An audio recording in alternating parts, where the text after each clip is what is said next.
Pemirsa, Anda masih bersama kami dalam Berita Lampung. Bagi Anda yang baru bergabung, berikut berita pilihan hari ini.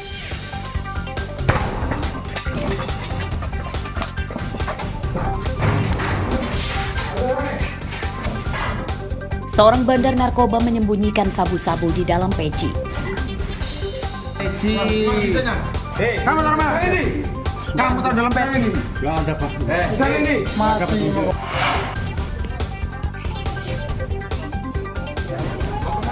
Pendaftar SMA dan SMK membludak di hari terakhir PPDB.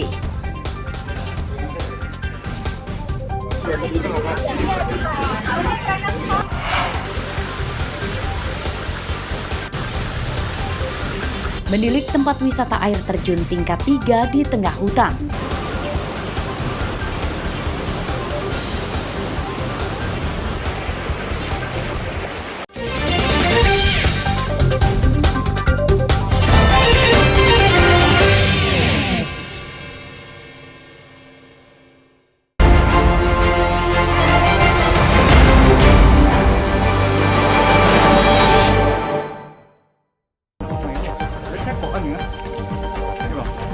Sebuah rumah mewah yang dijadikan gudang benih lobster ilegal di perumahan Mila Rahayu 3, Teluk Betung Selatan, Bandar Lampung, Jumat siang digerebek tim gabungan Lanal dan Brigif 4 Marinir Berdiri Sendiri atau BS Lampung. Dari dalam rumah ini, petugas menemukan 7 kolam tempat penyegaran bayi lobster sebelum diselundupkan ke Vietnam melalui jalur Sumatera. Sejumlah peralatan wadah bayi lobster juga turut disita sebagai barang bukti, sedangkan untuk pemilik rumah atau pelaku jaringan penyelundupan lobster tidak ditangkap karena kabur sebelum petugas datang. Penggerbekan ini merupakan pengembangan dari penggagalan penyelundupan 77.800 ekor benih lobster senilai lebih dari 7 miliar rupiah oleh Lanal Banten.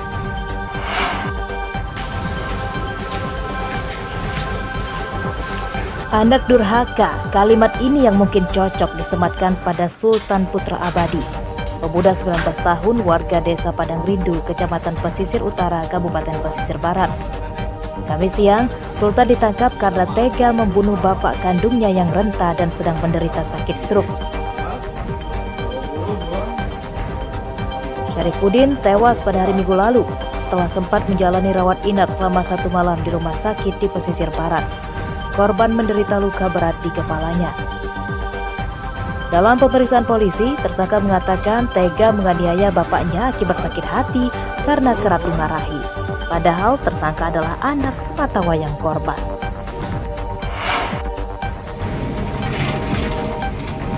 Persiapan. Seorang penjual hewan terenggiling diringkus tim cyber Polres Tulang Bawang di depan salah satu rumah makan di Jalan Sumatera Lintas Timur, Kecamatan Menggala, Minggu siang. Tersangka Dedi Haryadi ditangkap saat sedang menunggu calon pembeli. Dari tersangka, polisi menyita 1 ekor hewan terenggiling yang telah mati dan dikeringkan.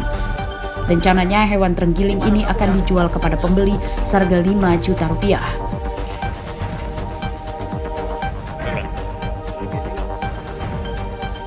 Dalam pemeriksaan, polisi mengungkap tersangka telah beberapa kali menjual terenggiling yang masuk dalam jenis hewan yang dilindungi. Tersangka memasarkannya melalui media sosial. Yang kamu tinggalin depan itu apa?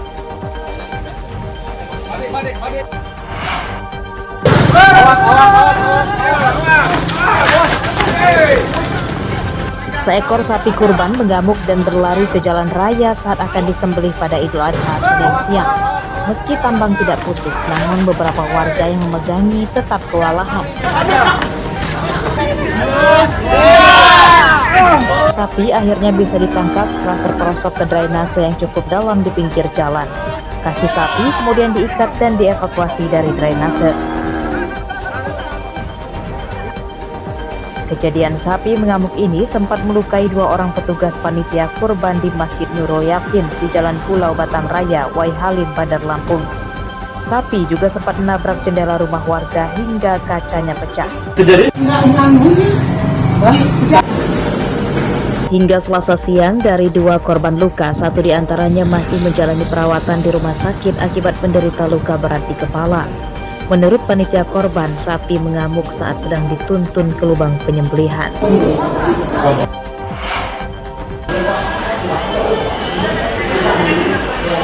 Akibat kekurangan ruangan, puluhan pasien BPJS kelas 3 terlantar di Rumah Sakit Umum Daerah atau RSUD Bob Bazar Kalianda, Lampung Selatan. Pantauan Rabu siang, banyak pasien ditempatkan di sela-sela ruangan sambil ditemani keluarganya. Mereka hanya bisa pasrah meski suasananya panas dan pengap. Pemandangan ini terjadi hampir setiap bulan. Pasalnya, pasien yang terus membludak tidak bisa tertampung karena kamar rawat inap penuh. Sekitar 55 orang pasien harus rela mendapat pelayanan media di lorong ruangan hingga ruang transit. Mirisnya, kondisi ini hanya didapat pasien yang menggunakan kartu BPJS kelas 3. Meski kondisi terbatas, pihak rumah sakit mengklaim para dokter dan perawat akan tetap bekerja ekstra meski menangani pasien di lorong ruangan hingga ruang tunggu.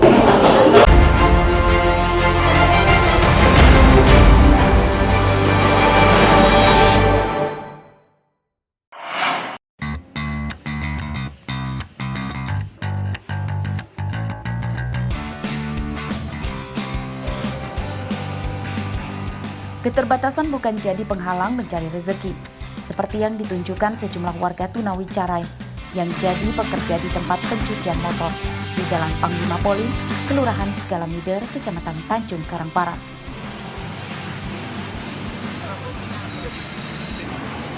Meskipun memiliki kekurangan pendengaran, para remaja itu tetap semangat bekerja.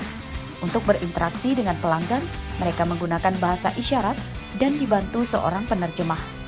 Setiap harinya, 11 orang pekerja menjalani aktivitasnya dan melayani pengunjung yang cukup ramai. Hasil pekerjaan mereka juga diakui pemilik cucian motor itu lebih baik dan lebih bersih, karena mereka lebih fokus dan rajin. Pemilik cucian juga sekaligus menjadi penerjemah bahasa isyarat untuk pelanggan. Kawan-kawan ini kan susah mencari kerja ya. Motivasi awal kami mendirikan ini karena ingin memperkenalkan kepada masyarakat Indonesia bahwasanya disabilitas tunarungu atau tuli itu bisa bekerja. Sejak dibuka 5 tahun lalu, pelanggan terus bertambah banyak. Selain lokasinya strategis, ada pelanggan tetap yang ingin belajar bahasa isyarat. Arsadi Saputra melaporkan dari Bandar Lampung.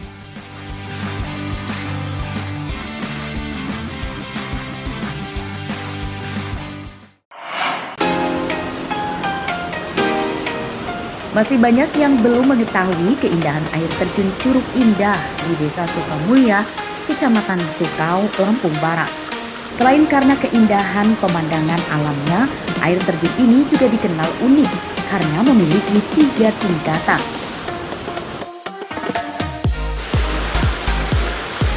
Surga terpendam ini memiliki 3 air terjun yang bisa dijangkau dengan melintasi jalan setapak dan terjal. Selain itu, jalan licin berkelok juga jadi tantangan dan pengunjung harus berhati-hati. Tingkat pertama dan kedua dengan ketinggian 5 dan 15 meter relatif masih mudah dijangkau.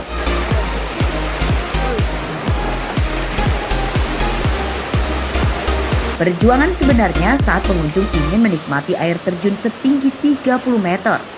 Namun semua perjuangan itu akan terbayar lunas setelah pengunjung sampai di lokasi. Gemercik air dan sungai yang dihimpit bukit nan hijau akan menyejukkan mata Anda. Curug ini ada rekomendasi dari kawan bahwasanya di sini ada curug paling tinggi kan, sekitar 30 meter. Jadi penasaran kan? Pas ke sini ya treknya lumayan lelah. Kita ngelewatin sungai, ngelewatin sawah, cuman nggak terlalu capek kan karena pemandangan juga masih enak, ngeliatin sawah kanan kiri. Ini juga masih asri udaranya.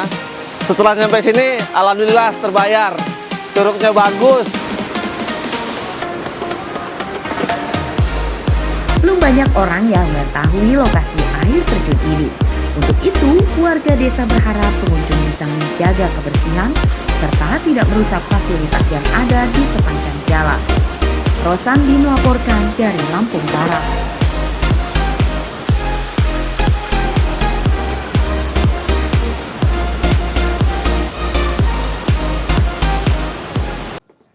Pemirsa, informasi tadi sekaligus menutup perjumpaan kita pada pagi hari ini. Saya In Hermayani beserta seluruh redaksi yang bertugas berterima kasih. Selamat beraktivitas kembali. Sampai jumpa.